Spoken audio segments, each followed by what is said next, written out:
E eu queria saber da tua história, cara. Como que é a tua história? Desde criança você se interessava? Você começou a ler mais?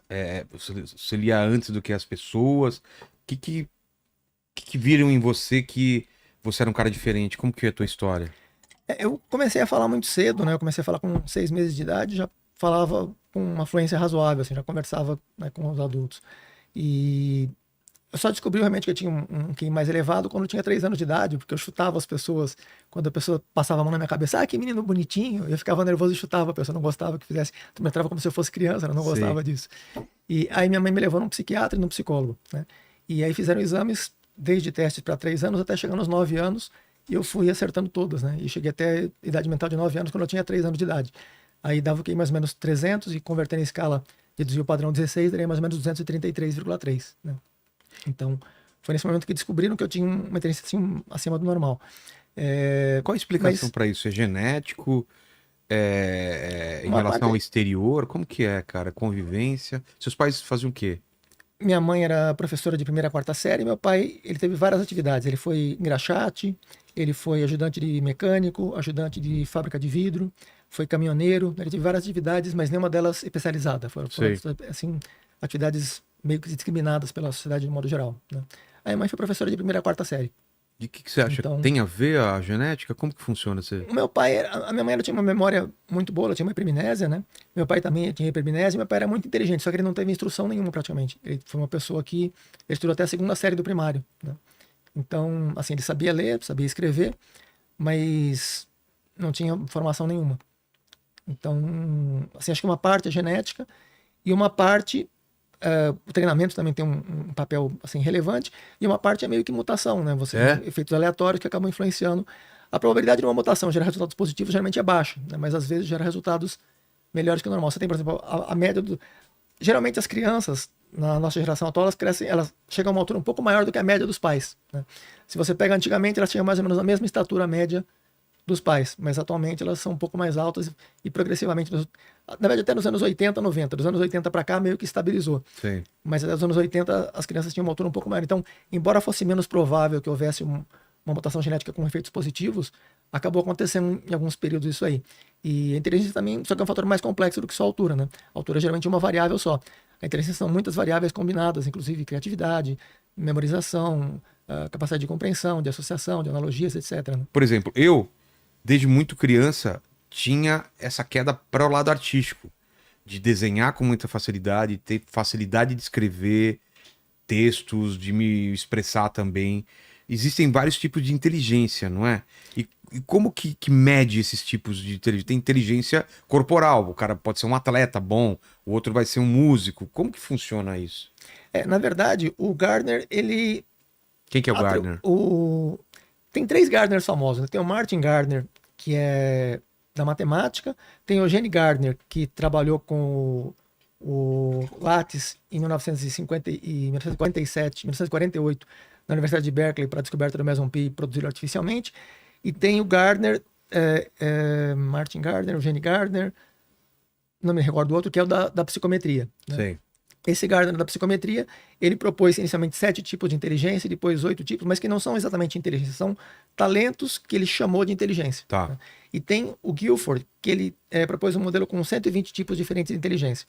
Ele usou análise fatorial e dividiu, né, em um cubo em 120 tipos diferentes. Inclusive, muitos deles nem são identificados. Só que são modelos muito esotéricos. Eles não têm. O do Guilford, ele é um pouco mais científico, mas ele é muito mal fundamentado no sentido da quantificação, né? Porque o conceito de fator de análise fatorial surgiu em 1904 com o Spearman. O Spearman propôs o fator G, que é uma característica geral, que as pessoas que têm aquela característica, elas se dão bem em muitas atividades diferentes. Fator G? O fator G do Spearman, né? Então, se você tem um Sabe fator que tem um G, ponto G também. não tem muita relação com o ponto G, Mas mas também é muito. Quem, quem, é uma quem for vantagem. inteligente Tem que conhecer o tem que ponto conhecer G. o ponto G também. É difícil de acessar, mas É, tem que tentar, pelo menos. exato. Tem que, com um pouco de E, esforço, você pode e o conseguir fator alguma G coisa. seria o quê, então? O fator G é o que eles chamam de inteligência geral, né, que serve para várias atividades diferentes. E É aí um tem feixe de conhecimento que você tenha? o termo técnico seria fator, né? De estatística seria um fator. Tá. Um fator é que você tem, por exemplo, você citou para você Cartunista, você é um quadrinista, né? Quadrinista, Na época eu era desenhista, né? Pintura, desenhista. desenho, Então, facilidade. você fazia desenho, você escrevia, É. você tem facilidade para oratória, para comunicação de modo geral, então você tem um conjunto amplo de habilidades. Provavelmente você também tem, não sei se você tem detectado o talento para matemática, mas provavelmente você tem, mas talvez Não muito, não. eu acho que você não chegou a testar, mas talvez você tenha, por ter professores que não incentivavam adequadamente, então você acabou não desenvolvendo. Mas é provável que tenha também. Então, as pessoas que têm o fator G desenvolvido, geralmente ela tem. É como você pega um atleta, né? O Pelé, por exemplo. O Pelé ele fazia qualquer esporte muito bem. O futebol era o que ele se destacava mais, mas se ele tivesse que correr 100 metros rasos, se ele Sim, tivesse que. sim. Qualquer outra atividade que envolvesse coordenação motora, Ele ia se dar bem. velocidade, né, resistência, etc. Então, a inteligência você tem semelhante ao que tem os esportes, que seria esse fator G. E além disso, você tem os fatores específicos, né? Então, por exemplo, o Pelé ele tem algumas aptidões que funcionam especificamente para o futebol. Coordenação motora com as pernas, né? Coordenação motora com a cabeça, capacidade de você prever o movimento do seu time adversário, e tal, dos seus colegas e tal. Então tem umas características mais especializadas. E tem vários outros níveis de especialização. Então esse no caso do fator do Guilford de 120 fatores, o primeiro fator, que é o fator G, ele responde geralmente por 70% a 85% da variabilidade, né, das características que são medidas pelo fator G. Então você tem um fator que já tem 85% e 15% para todos os outros 120 fatores somados. Sendo que o segundo, se você pega o primeiro e o segundo, você dá uns 95%. Aí sobra 5% para os outros 119 fatores, né, 118 fatores. Sim. Depois você pega mais o terceiro fator, você tem 99% e sobra 1% para os outros 117 fatores. Então, quer dizer, na verdade, esses 117 fatores não tem peso quase nenhum. Não tem praticamente nenhuma relevância para o conjunto das atividades. Geralmente os 2 ou os 3 primeiros fatores, o primeiro já responde por 85% da variabilidade, né? Então, geralmente o fator G é o que pesa mais. Quando a pessoa vai escolher uma atividade muito específica, piano, por exemplo, né? Então ela precisa também de uma habilidade para o piano. No caso do xadrez, você tem um cavalo de xadrez ali. A pessoa que vai, por exemplo, praticar xadrez, ela tem que ter uma habilidade também para o xadrez, que vai ser um complemento extremamente importante, né? Se você tem aqueles 85% de inteligência geral, mas não tem também um talento muito desenvolvido específico para o xadrez, você vai conseguir uma performance ali razoável. O Einstein, por exemplo, ele não jogava tão bem xadrez quanto, sei lá, o Chaplin. O Chaplin jogava melhor xadrez. O Chaplin jogava xadrez melhor que o Einstein, né? Então, o Einstein jogava relativamente bem, mas não era assim, um grande jogador. E mesmo que ele treinasse, em parte porque ele não era dedicado a isso, mas mesmo que ele treinasse, provavelmente ele não desenvolveria esse tipo de habilidade. Seria como o Pelé queria fazer fisiculturismo. Talvez ele fosse um bom fisicultor, chegaria acima da média, talvez, mas não daria para competir com o Schwarzenegger, né, com o Lofarino, né, uma pessoa que fosse especializada nessa área, que tem um talento específico para essa área. Então, o treinamento tem um papel importante, a genética também tem, e com relação aos tipos diferentes de inteligência, na verdade, tem um tipo de inteligência, que é o fator G, e os outros são talentos diferentes, são vários talentos que compõem a inteligência, né? O Gardner, que propôs esse conceito, a maior parte dos psicometristas modernos, os que conhecem melhor estatística, não levam muito a sério a teoria do Gardner, né? Mas acabou se popularizando porque é muito conveniente, especialmente do Goleman. O Goleman fala de inteligência emocional. Então, para as empresas é muito conveniente você vender a ilusão, exceto para as Big Techs. Big Techs, elas levam muito mais a sério a produtividade concreta, e não conversinha, né? Então, Microsoft, Google, IBM, a Tesla, eles procuram selecionar pessoas que têm inteligência geral altamente desenvolvida. Não usam teste de QI, porque os testes de QI são muito fáceis, né? Não tem dificuldade adequada porque eles precisam. Então, eles têm os próprios testes que eles mesmos desenvolvem. Desde os anos 70, 80, eles já fazem. A IBM já faz desde os anos 70. E Microsoft desde os anos 80. Então, eles selecionam com base em testes de inteligência e não testes de inteligência, o que eles chamam de inteligência emocional, que nem tem meio que uma corruptela, não é um termo bem construído, esse termo inteligência emocional. É importante que você socialize de forma eficaz. O próprio Goleman, que propôs a teoria, ele validou o teste de inteligência emocional, o primeiro teste, com base nos testes de QI. Então, geralmente, as pessoas que tinham os maiores scores de inteligência emocional também tinham maiores scores em teste de QI, né? E, no fim das contas, o que acaba pesando principalmente é isso. Mas no Brasil e em alguns outros países, eles valorizam muito inteligência emocional, porque é muito mais fácil de você usar o nepotismo, encaixar quem você quer, em vez de concretamente quem tem performance mais desenvolvida. Agora, essas Big Techs, as principais empresas que têm uma grande performance de rentabilidade, são as que favorecem, né, que privilegiam a seleção com base em produção intelectual e inteligência, com base nos testes que eles mesmos aplicam, né?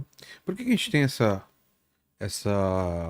noção, impressão de que o xadrez é o grande lance de pessoas inteligentes? Não, se o cara é bom no xadrez, ele é muito inteligente. Por muito tempo teve essa associação, né? Ou em matemática, ou física, né? Tem essa coisa dessas... São correlacionadas, né? São Tem a ver habilidades mesmo? quase todas as habilidades são correlacionadas, mas em diferentes níveis. Então você tem, por exemplo, a pessoa que escreve bem e a pessoa que tem um alto QI estão correlacionadas, tem um 0,5 mais ou menos de correlação. Correlação vai de 0 a 1, mais ou menos, né? Então, mais ou menos, exatamente de 0 a 1. Então, 0,5 é uma correlação razoavelmente, assim, moderada. O xadrez tem, se você pega só de crianças, dá mais ou menos 0,4. Se você pega de crianças e adultos, dá mais ou menos 0,65. Algumas medições chegam a 0,7 de correlação entre a habilidade para o xadrez e a inteligência. E depende também do nível que você considera.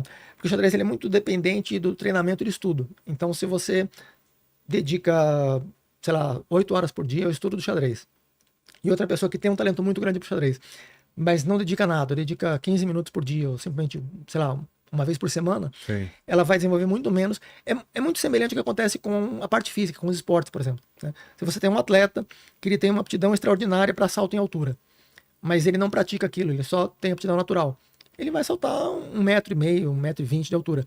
Se ele treina frequentemente, pesadamente, né, com bastante disciplina, ele pode chegar a 2,40 m de altura. Ele pode saltar 2,30 m, não sei quanto é o recorde mundial, mas é mais ou menos isso, eu acho, né? 2,40 m, eu acho. Então, quase tudo relacionado à parte cognitiva é muito semelhante, você tem uma analogia muito boa com a parte física. Você tem estruturas, em alguns aspectos, que são mais flexíveis. Se você perde, por exemplo, uma parte do cérebro, você continua usando as outras partes que restaram, mesmo que uma parte especializada em uma certa função, que tenha sido perdida aquela parte, as partes que restaram continuam desempenhando também aquela função. Que é mais ou menos o que acontece com o corpo, só que com o corpo é mais visível, né? Se você perde as mãos, você desenha, você pinta, por exemplo. Se você perde as mãos, você começa a pintar com os pés, né? Na Sigma Society, por exemplo... Teve um amigo meu 90... que teve derrame de um lado e ele começou a pintar com a outra mão, com dificuldade, mas ele foi desenvolvendo esse lado, né? Sim, você acaba desenvolvendo, e até com a boca, se for necessário, você começa a pintar até com a boca. Então você tem uma estrutura que é especializada, que é mais eficaz para fazer a pintura, que são as mãos, né? Mas se você perde aquela estrutura, você consegue usar outras partes remanescentes para desempenhar também aquela função. Com o cérebro você tem mais ou menos o equivalente, só que de uma maneira é menos estrutural e é mais cognitivo o processo, mas dá também para você adaptar. Entendi. Então cai um pouco a performance, porque você não é tão especializado em estrutura remanescente, mas continua fazendo as coisas.